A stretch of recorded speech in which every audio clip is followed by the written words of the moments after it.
आता कोणताही मध्यंतर न घेता आजचा जो अतिशय हृद्य असा सत्काराचा समारंभ आहे तो सुरू होतोय. मी मान्यवरांना विनंती करतोय की त्यांनी मंचावर यावं आणि मान्यवरांमधले आणि पाहुण्यांमधले जे तुलनेने तरुण आहेत त्यांनी त्यांच्यापेक्षा ज्येष्ठ असलेल्या लोकांना मंचावर येण्यासाठी मदत करावी. लगेच मिलिंद रायकर पुढे आले पहा. आपण जाणतो की वयाची 81 वर्ष ज्यावेळेला पूर्ण होत असतात त्यावेळेला त्या व्यक्तीच्या आयुष्यामध्ये 1000 वेळा पूर्ण चंद्र आकाशामध्ये व्यापून गेलेला असतो. कलाकाराच्या बाबतीमध्ये ज्यावेळेला सहस्रचंद्र दर्शनाचा योग येतो त्यावेळेला मला नेहमीच असं मनात येतं की त्याने आपल्या मैफिलीतून आपल्या कलेच्या प्रस्तुतीतून असे किती चंद्र रसिकांसमोर खुले केले असतील आणि किती आल्हाद दिला असेल. म्हणून रसिकांनाही असं वाटतं की ही संधी आपण साधावी आणि त्यांचं अभिष्ट चिंतन करावं.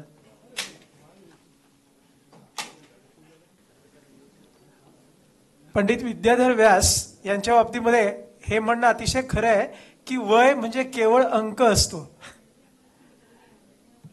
कारण अतिशय सुस्मित असं अतिशय रुजू असं त्यांचं जे व्यक्तिमत्व आहे, वयाने अभ्यासाने मानाने ते कितीही ज्येष्ठ असले तरी त्यांच्या त्या अतिशय रुजू अशा स्मितामुळे ते सर्वांना आपल्या वयाचे आपल्या बरोबरीचे वाटतात.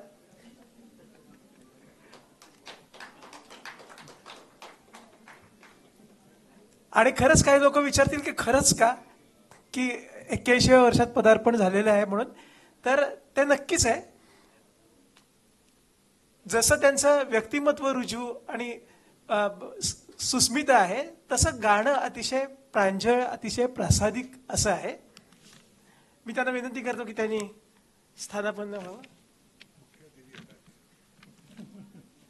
आणि इतका चांगला भाग्ययोग आहे की सहस्रापेक्षा अधिक चंद्र ज्यांनी आपल्या आयुष्यामध्ये पाहिलेले आहेत असे श्रीमान रामदास भटकळजी आज ह्या कार्यक्रमाला प्रमुख पाहुणे म्हणून उपस्थित आहेत.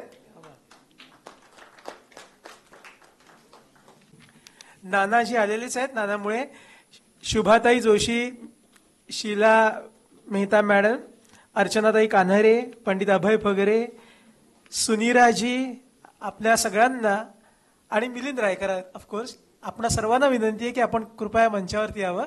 आपणा सर्वांच्या उपस्थितीमध्ये हा हृदय सत्काराचा सोहळा आयोजित केलेला आहे.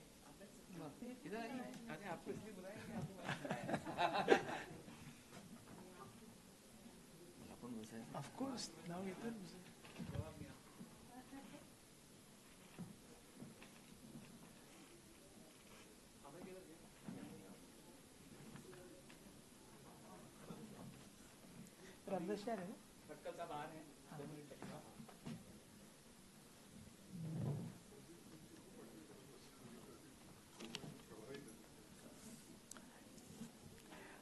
आजच्या या कार्यक्रमामध्ये ह्या सर्व ज्येष्ठ कलाकारांना ह्या मंचावरती अय्यर साहेबांनी बोलवलंय ते पाहून मला असं वाटतं की प्रत्येक देवाचं पंचायत नसतं, देव एकटा नसतो.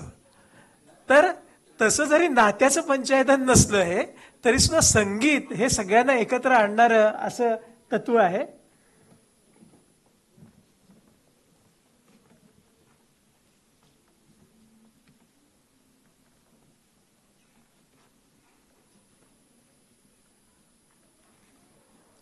कार्यक्रमाचे अध्यक्ष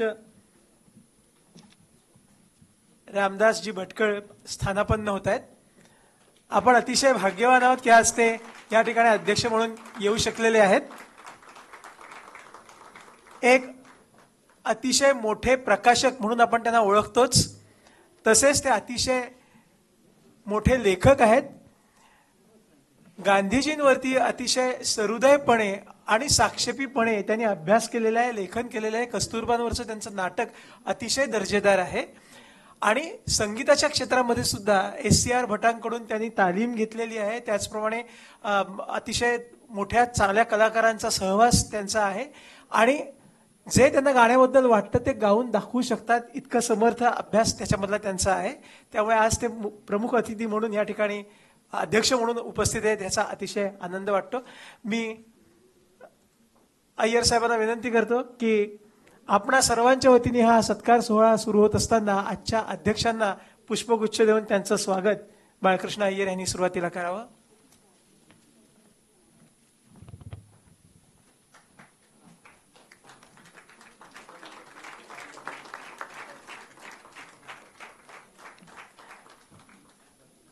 बाळकृष्ण अय्यर जरी या ठिकाणी भरपूर धावपळ करत असले तरी अवघे पावणशीच्या आसपासच आहेत ते सुद्धा, परंतु त्यांचा घरचा कार्यक्रम आहे. त्यांना विनंती करतो की मंचावरती त्यांनी नाना मुळेंचं स्वागत करावं.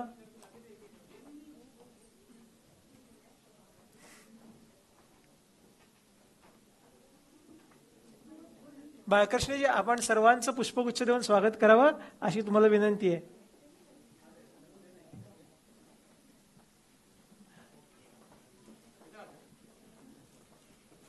नाना मुळेंचं करा स्वागत.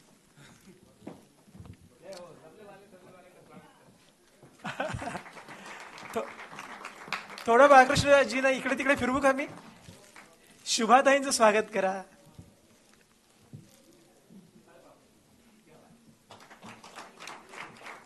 शीलाताईंचं स्वागत करा.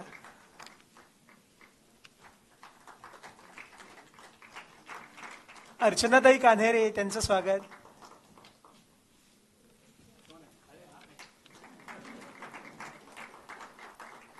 पंडित अभय फगरेंचं स्वागत.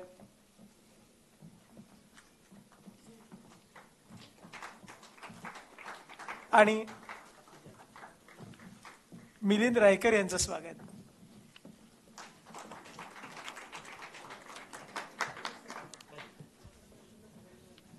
सुनीराताईंचा सत्कार हा पंडित विद्याधर व्यासजींच्या बरोबर होणारच आहे.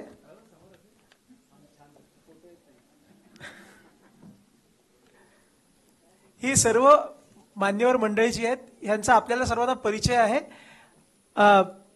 मराठी संगीत रंगभूमीचा अविभाज्य असा ठेका ज्यांना म्हणता येईल असे नाना मुळे, आमिर खान साहेबांच्या अतिविलंबित अशा खयालाच्या बरोबर जितक्या तयारीने साथ केली तितकीच शोभाताईंच्या ठुमरीला सुद्धा रंगतदार साथ त्यांनी केलेली आहे. 50 वर्षापेक्षा अधिक काळ साथ संगत केल्यानंतर आता ते निवृत्त आहेत. वत्सलाबाई जोशी पुरस्कार त्यांना प्राप्त झालेला आहे. ते आज या ठिकाणी आले. टाळीने आपण त्यांचं सगळ्यांचं स्वागत करूया.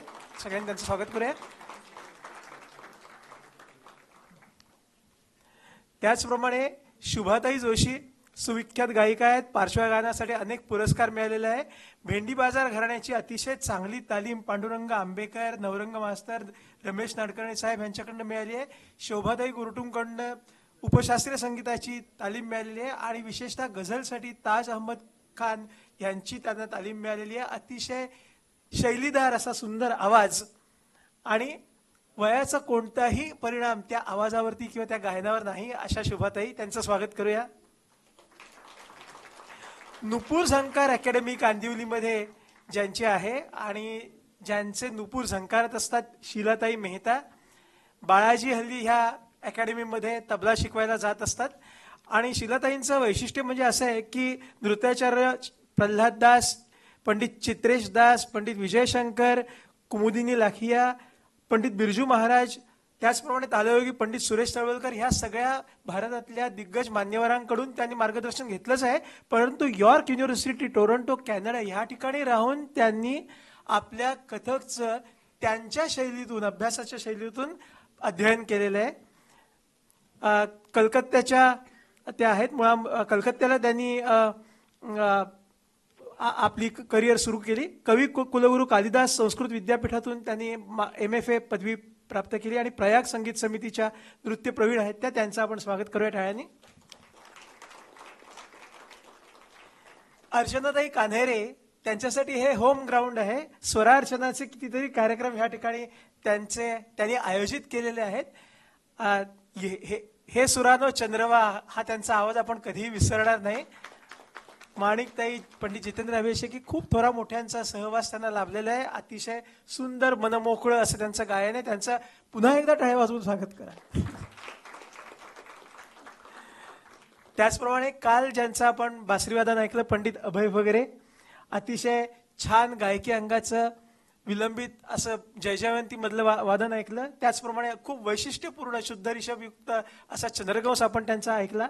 अतिशय सुरेल वादन त्यांचं, आणि ते नेहमी मुंबईत नसतात. आज त्यांचा योग आलाय मुंबईत येण्याचा. त्यांचं पुन्हा एकदा काल त्यांचं ऐकताना स्वागत केलंच होतं, आज पुन्हा एकदा त्यांचं स्वागत करूया. त्याचप्रमाणे मिलिंद रायकर अतिशय सुरेल असं व्हायोलिन गोव्यातून आलेले आहेत. गोव्याला AP डिकॉस्टा, त्याच्यानंतर BS मठ धारवाडचे यांच्या, वसंतराव काडणेकर गोव्याचे यांच्याकडून शिक्षण घेऊन मग मुंबईत आल्यानंतर पंडित DK दातार आणि गान सरस्वती किशोरी आमोणकर यांचं शिष्यत्व अतिशय उत्तम ज्यांनी निभावलंय, आणि रायकर अकॅडमी ऑफ व्हायोलिन स्थापन करून ते किती चांगले गुरु आहेत हे आपल्या सुपुत्राच्या रूपाने त्यांनी सिद्ध केलेलं आहे. आणि मिलिंद गोव्यातून आलेला मुलगा असं म्हणता 60 वर्ष पूर्ण झाली आहेत, म्हणून आज या ठिकाणी आहे. त्यांचं अतिशय प्रेमाने आपण स्वागत करूया. आणि सुनीराताईंबद्दल 1-2 वाक्य तुम्हाला सांगतो. सुनीराताई ह्या अतिशय चांगल्या सतारवादक आहेत. आपल्याला पंडित रविशंकर यांचे ज्येष्ठ शिष्य पंडित उमाशंकर मिश्र यांची तालीम सुनीराताईंना लाभलेली आहे. संगीत नाटक अकादमीने पंडित रविशंकरांच्या जन्मशताब्दीच्या निमित्ताने एका विशेषांकाचं ची निर्मिती केली होती, आणि त्या अंकाचं संपादन करण्याचं काम करोनाच्या अतिशय कठीण काळामध्ये सुनीराताईंनी केलेलं आहे. दिल्ली विद्यापीठामध्ये संगीताच्या व्याख्याता ते डीन, निदेशक इथपर्यंत सर्व पदावरून त्यांनी संगीत अध्यापन केलेलं आहे. मुळातला जयपूरच्या बनारस हिंदू युनिव्हर्सिटीमध्ये शिक्षण करून दिल्ली युनिव्हर्सिटीमध्ये त्यांनी संगीत शिकवलेलं आहे, आणि आता मुंबईत त्या स्थिर आणि स्थायिक झालेले आहेत. त्यांचं वाजवणं, त्यांचं बोलणं ऐकण्याची संधी आपल्याला यावी अशी मी अपेक्षा व्यक्त करतो. या सर्व मान्यवरांचं आपण पुन्हा एकदा टाळ्यांनी स्वागत करूया. आणि यानंतर मी आणि राजा मिया आलेले आहेत. वा,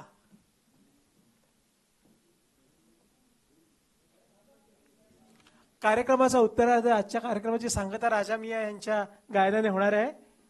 ते ग्रीन रूम मध्ये होते मगाशी, त्यामुळे मी म्हटलं की मी बाळकृष्णजींना विनंती करतो की त्यांनी पुष्पगुच्छ देऊन राजा मियांचं स्वागत करावं.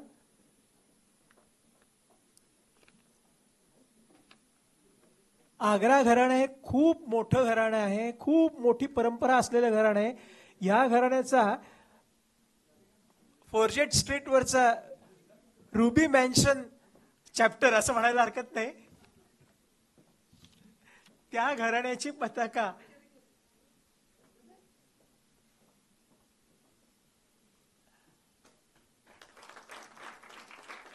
त्यांच्या खांद्यावरती आहे. आज त्यांचं मनमोकळं गाणं आपण ऐकणार आहोत. मी आता रामदासजींना विनंती करतो की त्यांनी पंडित विद्याधर व्यास यांना शाल आणि पुष्पगुच्छ द्यावा. मंडळी, हा कार्यक्रम वेळेच्या दृष्टीने कमी वेळेचा, पण त्यातल्या भावना ज्या आहेत त्या अतिशय गहिऱ्या आहेत.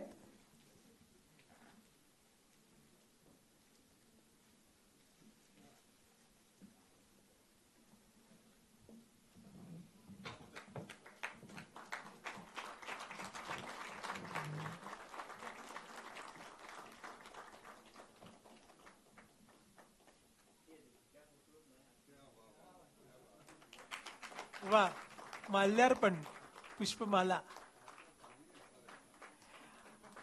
आणि मी बाळकृष्णजींना विनंती करतो की त्यांनी फार सुंदर एक मानपत्र बनवलंय.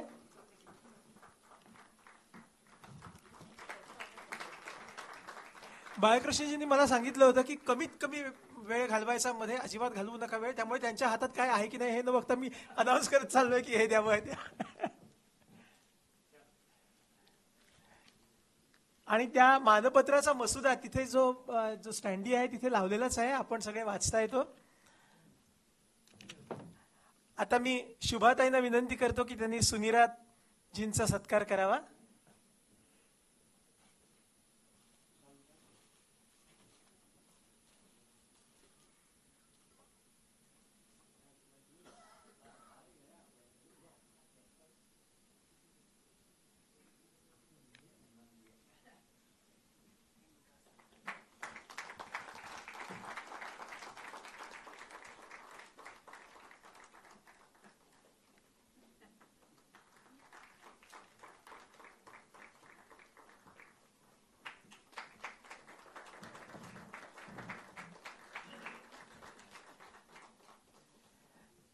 रामदासजींना विनंती करतो आणि आम्ही मायक्रोफोन तिथे देतो पाहिजे तर तेच जास्त बरं होईल की ह्या अतिशय मंगल प्रसंगी, अतिशय हृदय अशा प्रसंगी आपण आपलं मनोगत व्यक्त करावं.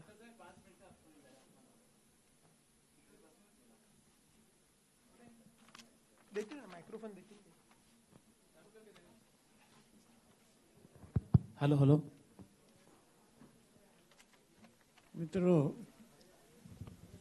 आज पंडित विद्याधर व्यास यांच्या सहस्रचंद्र दर्शनाच्या निमित्तानं आपण सगळे जमलो आहोत. खरं म्हणजे त्यांना 80 वर्ष झाली या गोष्टीवर विश्वास बसत नाही. त्यांचा तेजस्वी चेहरा, त्यांचा उत्साह आणि त्यांचं गाणं आत्ता या वर्षातच मी ऐकलेलं आहे सोमया विश्वविद्यालयात. तर अजूनही इतक्या त्या तालमीनं जोरानं गातात की त्यामुळं 80 वर्ष वगैरे मी मानत नाही. फक्त त्यांचा सत्कार करण्याची संधी मला मिळाली म्हणजे खरे आता या मंचावर इतके ज्येष्ठ कलावंत आहेत की त्यांच्यापैकी कोणीही करायला हरकत नव्हती. परंतु ही संधी मला मिळाली कारण माझं वय, मला आता 90 वर्ष होऊन गेलेली आहेत आणि त्यामुळे ही संधी मला मिळाली. आणि मुद्दाम विद्याधरजींनी विनंती केली असं मला सांगण्यात आलं आणि त्यामुळं मी आलो. विद्याधरजीबद्दल मी फार बोलणार नाही. आपल्याला सगळ्यांना आपण आधीपासून त्यांचं ऐकलेलं असणार. आणि सगळ्यात मला एक संधी मिळालेली नव्हती ती म्हणजे त्यांना शिकवताना पाहण्याची. कोणाही गुरुने शिकवताना पाहणं हा आणखीन एक आनंदाचा भाग असतो. परंतु जरी प्रत्यक्ष शिकवताना पाहिलं नाही तरी त्यांनी शिकवलेलं आता आपण ऐकलं आणि त्यावरनं अंदाज आपल्याला आलेला आहे. मी फार बोलणार नाही परंतु एकाच गोष्टीची आठवण काढतो कारण त्यांनाही ती आहे म्हणून की काही वर्षापूर्वी मला वाटतं 2005 साली ते व्हाईस चान्सलर होते लखनौला भातखंडे विद्यापीठाचे.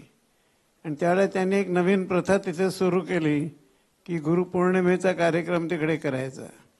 आणि पहिले गुरु त्यांनी निवडले ते SCR भट म्हणजे माझे गुरु. आणि त्यावेळेला त्यांनी आणखीन एक प्रथा त्याच्यात अशी ठेवली की त्यांचा सत्कार करायचा पण त्यांच्या 3 शिष्यांना बोलवून त्यांना त्यांची कला दाखवायला सांगायचं. आणि त्या तिन्हामध्ये माझा नंबर लागला.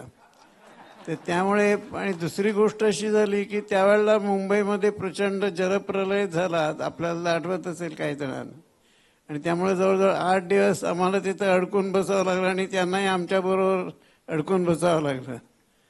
परंतु त्यामुळं त्यांनी ज्या पद्धतीनं आम्हाला तिथं अगदी घरच्यासारखं वागवलं आणि ते 8 दिवस कसे मजेत गेले. इथं आमची मंडळी त्यावेळेला फार त्रासात होती पावसामुळे, परंतु मी तिथं मजेत होतो आणि ते दिवस मला अजून आठवतात.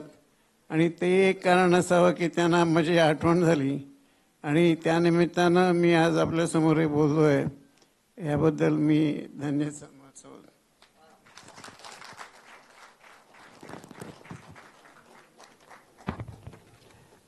वा, 2 शब्द जरी आपल्याला इतक्या ज्येष्ठ श्रेष्ठ व्यक्तीचं ऐकायला मिळाले तरी खूप मन भरल्यासारखं वाटतं. असं म्हटलं जातं की तुमचं प्रत्यक्ष वय काय आणि तुमचं तसं म्हणायला गेलं तर इफेक्टिव्ह वय काय ह्यातलं अंतर हे श्वासाच्या गतीवर अवलंबून असतं. तर विद्याधरजी यांचा श्वास हा इतका नेहमी सुनिश्चित आणि चांगल्या लयीत असतो, संथ लयीत, की त्यामुळे मला असं वाटतं की कोणालाच असं वाटत नाही की त्यांचं वय 80 वर्ष झालेलं असेल.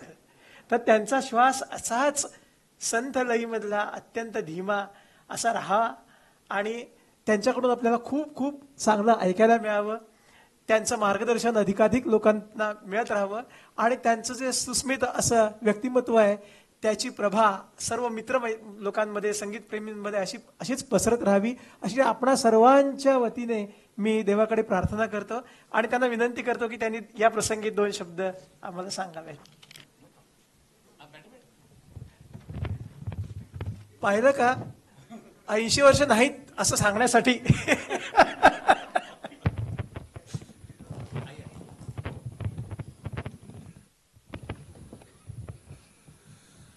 उपस्थित सर्व संगीत प्रेमी, संगीत कलाकार आणि संगीतावर आणि कलाकारांवर प्रेम करणारे आपण सर्व,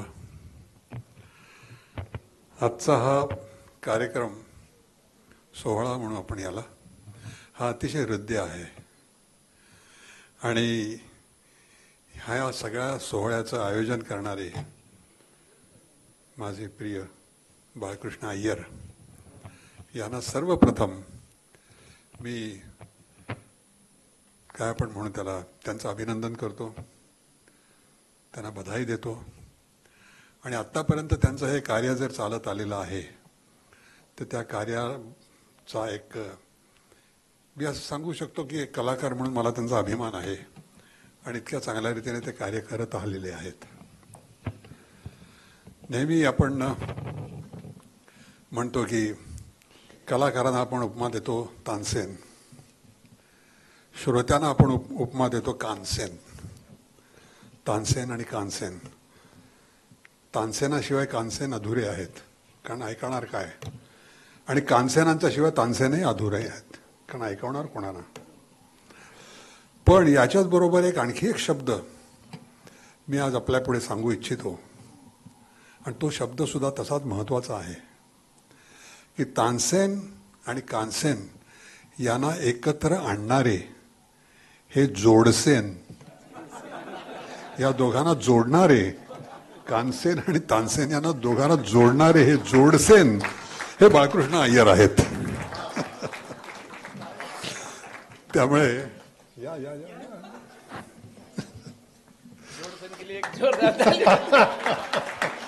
पण हे आमचे जोडसेन आहेत. आपण आणि तसंच जर म्हणायला लागलं की कलाकाराला, तानसेनांना हे साथ देणारे हे तालसेन सुद्धा आहेत. संगतकार, तबला संगतकार हे तालसेन आहेत आणि त्याच्याच बरोबर डाव्या हाताला संगत करणारे हार्मोनियम म्हणा किंवा व्हायोलिन म्हणा, हे यांना आपण असं म्हणू हे संगत सेन आहेत. तर हे अशा तऱ्हेनं सगळ्या सेनांचा जमावडा हा जेव्हा होतो सगळ्यांना एकत्र आणत त्याची परिणती, त्याची फलनिष्पत्ती ही आनंदाच्या अनुभवामध्ये होते. आनंदाचा अनुभव, आणि हा आनंद अतिशय उच्च प्रतीचा आनंद आहे. आनंदाच्या सोहळ्याच्या लेवल्स आहेत. हा उच्च प्रतीचा आनंद आहे, म्हणजे ज्याला आपण म्हणू ब्रह्मानंद. मी याचं वर्णन केलेलं आहे की ब्रह्मानंदी लागली टाळी तेथे कोण देहाते संभाळी. म्हणजे असा ब्रह्मानंद, कारण आपल्याला सर्वांना याचा अनुभव आहे. एक चांगलं उत्तम संगीत आलेलं आणि तो आनंद लागला की त्या आनंदामध्ये आपण हरवून जातो. त्या आनंदामध्ये इतर कुठल्याही गोष्टीचं आपल्याला भान राहत नाही. तर अशा तऱ्हेचा आनंद, ही त्या आनंदाची परमावधी, हे आपल्या सगळ्यांच्या कार्याची फलश्रुती ही आनंद आहे. तर यासाठी त्याच्यामध्ये सर्व असलेले यांना मी बधाई देतो. ह्याने अशा तऱ्हेनं फार चांगल्या तऱ्हेनं आयोजन केलेलं आहे. आजच्या आयोजनाचे आणखी एक मला विशेष वाटतो की माझे कलाकार मित्र अनेक वर्षांनी हे मला भेटलेले आहेत. त्यातलं मुख्य नाव घेतो मी, शशिकांत उर्फ नाना मुळे. आत्ताच त्यांनी मला सांगितलं की ते माझ्यापेक्षा 5 वर्षांनी मोठे आहेत आणि मी त्यांना अगदी त्यांच्या आणि माझ्या तरुण वयापासून हे आम्ही एकमेकांना ओळखतो. त्यांनी मी जेव्हा अगदी ज्याला आपण म्हणतो होतकरू गायक, प्रॉमिसिंग, अपकमिंग, त्यावेळेपासून त्यांनी मला तबला साथ केलेली आहे, संगत केलेली आहे. आणि त्यांच्या संगतीमध्ये गाणं हा एक अपूर्व असा अनुभव आहे. ज्याप्रमाणे कलाकार बसून गात असतो, त्या कलाकार समोर काही लिहिलेलं नसतं, काही फक्त एक राग बंदिशी आणि त्यांची एक योजना प्रस्तुती करण्याची, सादरीकरणाची त्याची एक योजना. पण त्याला बरोबर एक ज्याला आपण म्हणतो की प्रेरणा देणारे, नवीन नवीन सुचवायला प्रवृत्त करणारे असे जे संगतकार असतात त्यांचं महत्त्व फार मोठं असतं. तर त्याच्यामध्ये लयकारी आणि याच्याप्रमाणे आधी अक्षरशः त्याच्यामध्ये अशी कलाकाराला प्रेरणा देण्याचं फार मोठं कार्य हे नाना मुळ्यांसारखे संगीतकार करतात. किंवा त्यांचं अगदी फार मोठं आहे. माझ्या आयुष्यामध्ये नाना मुळ्यांचं सुद्धा एक महत्त्व आहे, स्थान आहे. त्यांना त्यावेळेला म्हटलं होतं, कदाचित त्यांना पुन्हा तर मी त्यांना त्याची आठवण करून देतो. मी संगीत कट्यार काळजात घुसली नाटकामध्ये काम केलं आणि त्यावेळेला तिथे माझं एक घरचं नाव होतं अतुल व्यास. तर त्यावेळेला प्रभाकर पणशीकर नाट्यसंपदाचे मालक ते म्हणाले, तुमचाही जो रोल आहे सदाशिवचा रोल आहे नाटकातला, आपण जर नाटक पाहिलं असेल तर आपल्याला जाणवेल. तर तो रोल जो आहे हा संगीत साधकाचा, संगीतचा विद्यार्थी असा रोल आहे. तर त्याला विद्याधर हे नाव जरा थोडंसं बोजर वाटेल, तेव्हा तुमचं घरचं नाव आहे ते आपण वापरूया, अतुल व्यास. तर त्यावेळेला ते नाव वापरून माझा त्या नाटकामध्ये प्रवेश झाला आणि माझ्या आयुष्यातलं ते पहिलं नाटक. आणि काहीही अनुभव नाही, स्टेजवर बसून मैफिली करणं हा अनुभव, पण नाटकाच्यासाठी स्टेजवर उभं राहणं, अभिनय आणि गाणं हा माझा पहिला अनुभव होता. आणि याच्यासाठी माझं नाव सुचवलं नाना मुळे यांनी. कारण एक अतिशय तुम्हाला गंमत वाटेल, हे नाटक 1969 साली नाही 67 साली हे जेव्हा पहिला प्रयोग झाला कट्यार काळजात घुसली नाटकाचा, तर त्यावेळेला वसंतराव देशपांडे खासाहेबाच्या रोलमध्ये आणि इतर सगळं शंकर घाणेकर, फैयाज हे सगळे होतेच. आणि सदाशिवचं काम हे प्रसाद सावकार करायचे. प्रसाद सावकार माझेच गुरुबंधू, त्यांचं शिक्षण माझ्या वडिलांच्याकडे झालं, ते रोल करायचे. छोट्या सदाशिवचं काम त्यांचा मुलगा शेखर तो करायचा. आणि हीच भट्टी अगदी छान जमलेली होती. आणि ते नाटक मी आणि वडिलांच्या बरोबर हे जो दोनदा पाहिलं होतं ते, आणि खूप आनंद वाटला. इतकं छान नाटक होतं. आणि तसं संगीत नाटक, संगीतावरील नाटक, नाटकामध्ये संगीत असणं ही गोष्ट वेगळी, तशी बरीच नाटकं, संगीत नाटकं होती त्यावेळेला, पुढेही होत गेली. पण संगीतावरचं नाटक ज्याला आपण म्हणतो विषय हाच संगीत, संगीतातलं रागदारी संगीत, शास्त्रीय संगीत, घराणे यांच्याचं संगीत, या विषयावरचं हे पहिलं एकमेव नाटक हे कट्यार काळजात घुसले. तर ते नाटकाचा आम्ही खूप आनंद वाटला त्यांना. पण नंतर अशी गोष्ट झाली की प्रसाद सावकार अतिशय बिझी राहायला लागले. त्यांना बरीच नाटकं होती आणि त्यांची डिमांडही बरीच होती. त्याच्यामुळे या नाटकाला जितका वेळ देऊ शकणं आवश्यक होतं तितका वेळ प्रसाद सावकार देऊ शकत नव्हते. त्याच्यामुळे या नाटकाचे प्रयोग फार कमी होत होते. तर त्यावेळेला मग असा विचार केला प्रभाकर पणशीकरांनी की आपण प्रसाद सावकारांना रिप्लेसमेंट करावी, त्यांच्या जागी दुसरा कोणी हे घ्यावा की जो चांगला नाटकाला वेळ देऊ शकेल आणि नाटकाचे प्रयोग भरपूर होत राहतील. नाही तर 1967 सालचं नाटक आणि मी त्या ह्याच्यामध्ये 1969 साली आलो डिसेंबरमध्ये. त्या ह्याच्यामध्ये केवळ 75 प्रयोग झालेले नाटकाचे 2-2.5 वर्षामध्ये. आणि प्रभाकर पणशीकरांची इच्छा होती की नवीन नाटक फिरता फिरता रंग, म्हणजे या नाटकांचे काही प्रयोग असे हॅमरिंग झाले पाहिजे, सारखे प्रयोग, लोकांना ते कळलं पाहिजे नक्की काय आहे आणि ही चांगली कलाकृती पाहण्याची, तिचा आनंद घेण्यासाठी संधी लोकांना मिळाली पाहिजे सर्व. तर ते तितके प्रयोग होत नव्हते. म्हणून त्यांनी म्हटलं अशा एक कलाकाराला आपण शोधूया की जो पूर्ण वेळ आपल्याला देऊ शकेल, इतरत्र कुठे तो एंगेज नाही, इतर कुठल्या भूमिकेमध्ये वगैरे असा नवीन असा चेहरा पाहिजे. कोण असेल, काय असेल.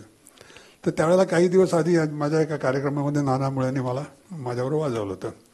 तर नाना मुळेंनी सांगितलं की एक व्यक्ती माझ्या डोळ्यासमोर आहे आणि त्यांनी त्याची चर्चा केली जितेंद्र अभिषेकींच्या बरोबर. अभिषेकी म्हणाले छान आहे, मी त्यांचं गाणं ऐकलेलं आहे, येऊ शकले तर बघा. येऊ शकले तर बघा. प्रभाकर पणशीकर म्हणाले आपण सरळ जाऊन विचारू त्यांना. म्हणून एके दिवशी सकाळी, वन फाईन मॉर्निंग, एके दिवशी सकाळी प्रभाकर पणशीकर, त्यांचे मॅनेजर श्याम जोशी वगैरे हे सगळे आमच्या घरी आले. आणि घरी आले आणि माझ्या वडिलांना भेटायला आले. माझ्या वडिलांना, अरे मी आले, या या या, अगं स्वागत झालं, काय प्रयोजन काय आहे. माझ्या वडिलांनी प्रभाकर पणशीकर म्हणाले, त्यांनी माझ्या वडिलांना सांगितलं, अहो आम्ही तुमच्या मुलाला मागणी घालायला आलो आहोत. मागणी घालायला आलो म्हणजे काय? नाही हो, आमचा तसा तो तितकाच्या लग्नाच्या अजून त्याचा विचार नाही अजून त्याच्या लग्नाचा आम्ही काही विचारच करत नाही अजून काही नाही, वेळ आहे. नाही नाही नाही तसं नाही. मग त्यांनी सांगितलं की कट्यार काळजात घुसले या नाटकातील त्या भूमिकेसाठी आम्ही त्यांना मागणी घालायला आलो. त्याने म्हटलं की कसं काय आता काय वगैरे, एकदम सुचेना. ते म्हणाले नाही नाटक चांगलं आहे, आम्ही नुकतंच पाहिलेलं आहे नाटक आणि फार आम्हाला आवडलेलं आहे, चांगलं नाटक आहे, पण त्यात करायचं नाही करायचं हा त्याने निर्णय घ्यायला पाहिजे असं त्यांनी माझ्याबद्दल सांगितलं. मग माझ्याकडे बघितलं काय करणार काय. म्हटलं नाटक तर फार छान आहे आणि मिळाली संधी तर आवडेल मला करायला. मग माझ्या वडिलांनी म्हणाले की मी माझ्या आयुष्यामध्ये काही एक तत्त्व असे काही पाळली, ती म्हणजे की नाटकात सिनेमापासून दूर राहणं. असं केलं मी स्वतः. माझ्याकडे ऑफर सुद्धा मी कधी केलं नाही. त्यांचे ज्येष्ठ गुरुबंधू, माझे वडील नारायणराव व्यास, त्यांचे ज्येष्ठ गुरुबंधू विनायकराव पटवर्धन, त्यांनी नाटकातून कामं केली. गंधर्व नाटक कंपनी, बालगंधर्वांचे हिरो या भूमिकातून त्यांनी नाटक केली. पण त्या नाटकामध्ये त्यांचे ते रमले नाहीत आणि जेव्हा त्यांनी नाटक सोडलं, नाटकात काम करणं सोडलं आणि नाटक सोडून मग खरोखर संगीताच्या प्रवाहामध्ये रागदारीच्यामध्ये ते आले, तेव्हापासून त्यांचं उत्कर्ष सुरू झालं, नाव होणं आणि सगळं कार्यक्रम होणं. तर ते म्हणाले मी त्यावेळेला केलं नाही, पण आता काळ बदललेला आहे. पूर्वी असायचं की नाटक कंपनीमध्ये जायनं म्हणजे नाटकाच्या बिराडी तिथेच राहणं, तिथेच सगळे त्या तालमी व्हायच्या, त्यांचेच प्रयोग व्हायचे. आता तसं राहिलं नाही. आता कॉन्ट्रॅक्ट बेसिस त्यासारखे आले, त्यावेळेला ते पुरतं जायचं, नाटक करायचं आणि आपापल्या घरी परत जायचं असं. आणि चांगली चांगली मंडळी त्यावेळेला नाटकातून होते. डॉक्टर लागू, डॉक्टर काशीनाथ घाणेकर अशांसारखी. तर म्हणाले आता सगळं परिस्थिती बदलली आहे, त्या यांनी नाटकामध्ये काम करायचं म्हटलं तर माझी काही हरकत नाही असं त्यांनी सांगितलं. आणि मग त्याच्यानंतर मग तालमी झाल्या, सगळ्या झाल्या वगैरे. आणि 29 डिसेंबर 1969 साली माझा पहिला प्रयोग साहित्य संघ मंदिरात झाला, साथीला नाना मुळे. अशा त्या नाना मुळेंच्याबद्दल माझ्या आठवणीत. आणि त्याच्यानंतर मी जवळपास 3.5 वर्षामध्ये या नाटकाचे 250 प्रयोग केले. आणि मला सांगायला अगदी आनंद होतो, या सगळ्या जवळपास सगळ्या म्हणजे 99% सगळ्या प्रयोगांमध्ये तबल्याला समोर पाहिलं नाना मुळे. तेव्हा नाना मुळेंचं म्हणजे अशी असा योगायोग आणि याच्या संबंधी म्हणजे त्यांची आठवणी आत्ता इतक्या वर्षांनी मी त्यांना पाहतो आहे, मला अत्यंत आनंद झालेला. तसे अगदी जुन्या वेळचे सहकारी शुभाताई जोशी, तर त्यांचासुद्धा अनेक दिवसांनी त्यांचा आता भेट झालेली आहे. हे असे असे जुने चेहरे आणि सगळे आणि ह्या सगळ्यांना एकत्र आणणारे जोडसेन असे बाळकृष्ण अय्यर जोडसेन. तेव्हा त्यांचं अगदी त्यांचे आभार मानावेत तितके कठीण आहे. आणि त्यांनी अगदी माझा सत्कार करायचा असं हे केलं. तसं सरकार वगैरे याच्यासाठी म्हणजे ठीक आहे, लोकांचं प्रेम आहे, प्रेम आपण ॲक्नॉलेज करायला पाहिजे, स्वीकार करायला पाहिजे, या भावनेनं मी आलेलो आहे. तर माझ्याबरोबर माझ्यासारखा माझा सत्कार माझ्या पत्नीचा सुद्धा केला, दोघांच्या गळ्यात हार वगैरे टाकून. मला वाटलं माझं पुन्हा लग्न वगैरे होतंय की काय. एनिवे, आनंदाचा हा प्रसंग आहे आणि या आनंदामध्ये आपल्याला आपल्यामध्ये येण्याची मला संधी दिली, याबद्दल मी आपल्या सर्वांचा अतिशय आभारी आहे.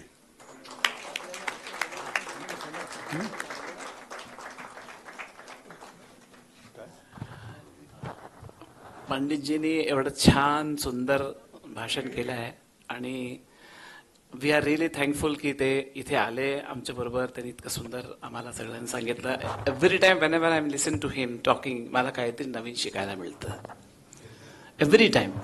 आणि I am really thankful to all this musicians, illustrious musicians. ते इथे माझ्या एक टेलिफोनवरती इथे आले आणि ह्या प्रोग्रामची एवढी शोभा वाढवली. Thank you so much everyone. पंडितजी थँक्यू सो मच. रामदासजी, तुम्ही इतका ह्या ही इज 91 year old, एवढं दादरवरून इथपर्यंत आले फक्त एक टेलिफोनवरती. I am really thankful to him, I am grateful to him. Thank you so much all of you who attended here. आता जाऊ नका, 5 मिनिटांनी इंटरव्हल नंतर राजा मियांसीचं गाणं होणार आहे, ऐका. मला एक आठवण सांगायची आहे विद्याधर साहेबांची. आता मी दोघे जण जवळपासच आहोत. साधारण 2010-12 साली पंडितजींनी आम्हा दोघांनाही कलकत्त्याला जुगलबंदीसाठी आमंत्रण केलेलं. त्याची आठवणात एकदम, आणि आम्ही दोघे जण बरोबर आहोत स्टेजवरती. Thank you so much. रामदासजी बद्दल मला एक ती आठवण त्यांनी आता सांगितली. 2005 साली लखनौला मी त्यांना बोलवलं होतं आणि गुरु सन्मान याच्यासाठी पंडित SCR भट त्यांना बोलवलं होतं आणि ते आले.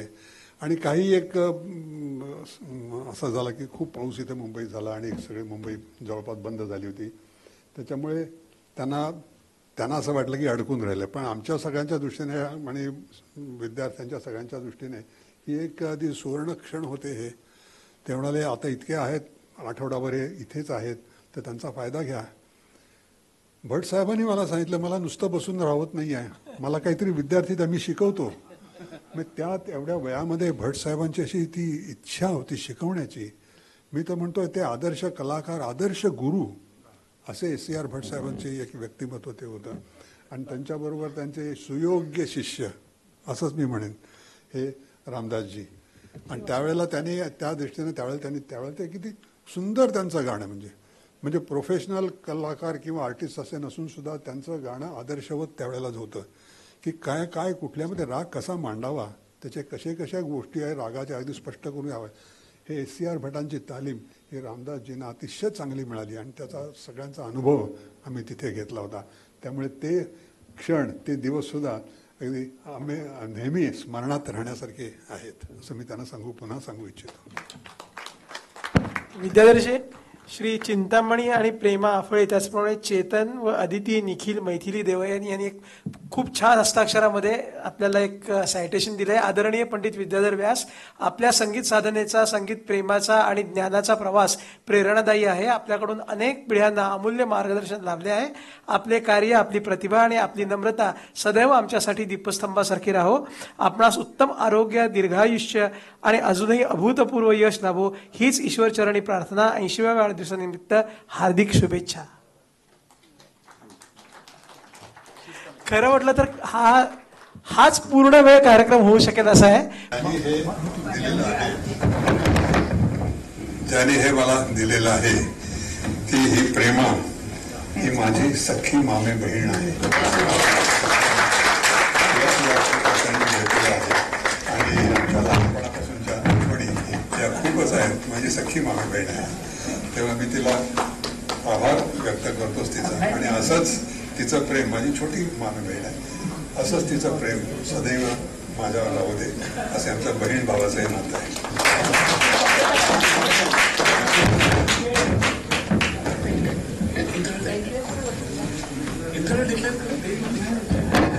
बरोबर 5 मिनिटाचं मध्यंतर.